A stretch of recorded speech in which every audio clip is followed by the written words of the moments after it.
Dans cette vidéo, nous allons parler des secrets de famille et autres hontes transgénérationnelles.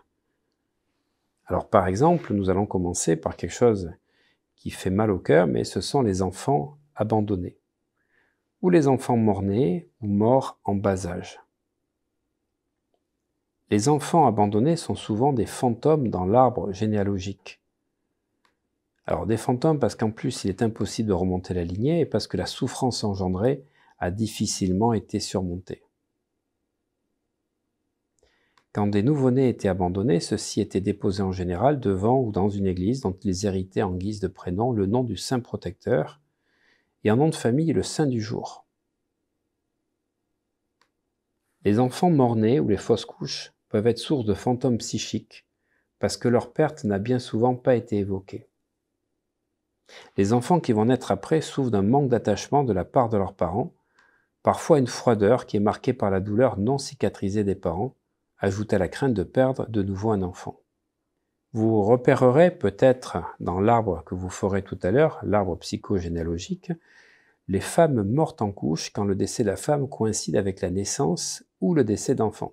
Si de cette union d'autres enfants était né avant, le mari reprendra une femme très rapidement, souvent sans enfant, pour s'occuper de sa progéniture. La grande tristesse et le fait que l'épouse ait été remplacée rapidement amènent à la création de fantômes et engendre des situations dans la descendance de l'ordre. Je ne rencontre que des hommes qui ont des enfants. Je deviens toujours, pour les gens que je rencontre, une mère de substitution. Je ne suis pas aimé pour moi. Je dois vite me recaser, peuvent dire les hommes, et c'est ce qu'ils ressentent de manière invisible. En fait, la famille ainsi recomposée ne fonctionne pas sur le modèle de l'amour, mais sur un principe de cohabitation pratique. L'inceste et le viol font partie eux aussi de secrets très dangereux qui mettent en péril l'intégrité physique et morale de l'individu qui les subit. L'inceste porte atteinte à la santé psychique de l'enfant. En prenant l'intimité d'un enfant, le parent le place à sa hauteur au niveau des générations. Il y a confusion dans les rôles et les places de chacun. L'intrusion dans l'intimité de l'enfant met en exergue la notion de territoire. Parce que chacun a le droit à son intimité, à l'intégrité de son corps physique et de sa santé psychique. La violence psychique et physique qu'induit un inceste bouscule durablement la vie de l'enfant et celle de ses descendants. De plus, l'enfant stimulé par les caresses effectuées sur son corps réagit physiquement, même si son mental ne veut pas de cette situation, et cela engendre une grande culpabilité de prendre du plaisir quand il a conscience que cet acte est interdit. La culpabilité vient aussi du fait que l'enfant suppose qu'il est la cause de cette attirance de l'adulte, que c'est de sa faute si l'autre perd le contrôle. L'inceste s'accompagne d'un chantage affectif qui maintient l'enfant dans son silence, et quand il arrive à évoquer les faits, il n'est souvent pas cru. Isabelle Aubry, responsable d'une association spécifique contre les abus sexuels dans l'enfance, dénonce l'inceste comme étant un meurtre sans cadavre, un meurtre psychique car il crée la confusion dans l'esprit de l'enfant entre amour et sexualité.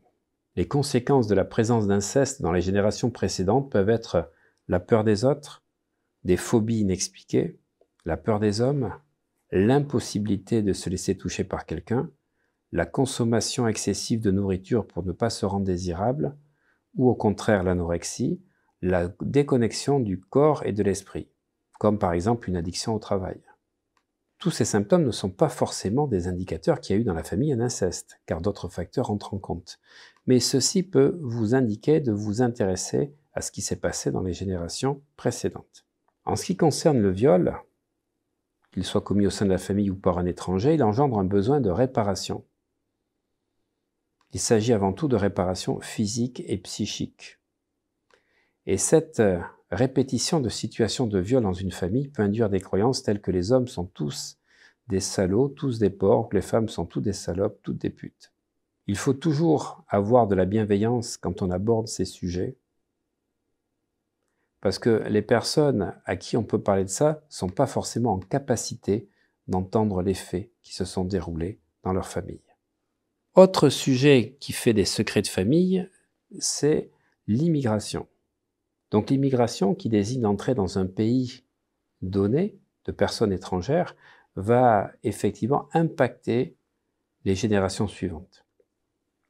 Dans l'arbre que vous constituerez, quand vous voyez des noms de famille à consonance étrangère, des prénoms étrangers ou des lieux de naissance ou décès à l'étranger de vos ancêtres, vous avez une piste.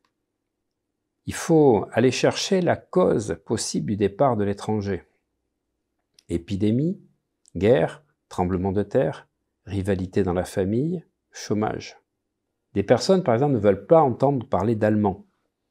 Imaginez que dans la famille, il y a pu avoir des femmes violées par des officiers allemands et sont nés des enfants de cette copulation.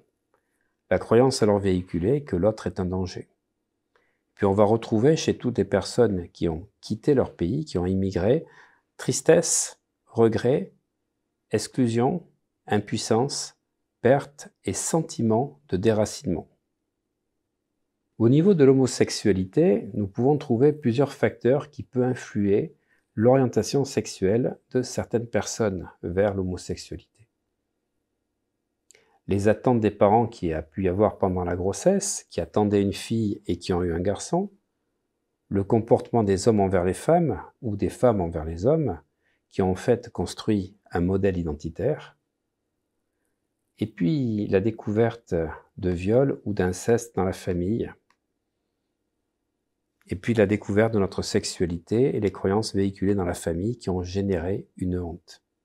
Certaines personnes dans notre famille, au niveau de nos grands-parents ou arrière-grands-parents, ont pu des fois avoir un penchant homosexuel mais n'ont pas pu l'exprimer, ceci ne voulant pas être bannis de leur famille, et ceci a créé une souffrance qui est engendrée à l'origine de fantômes.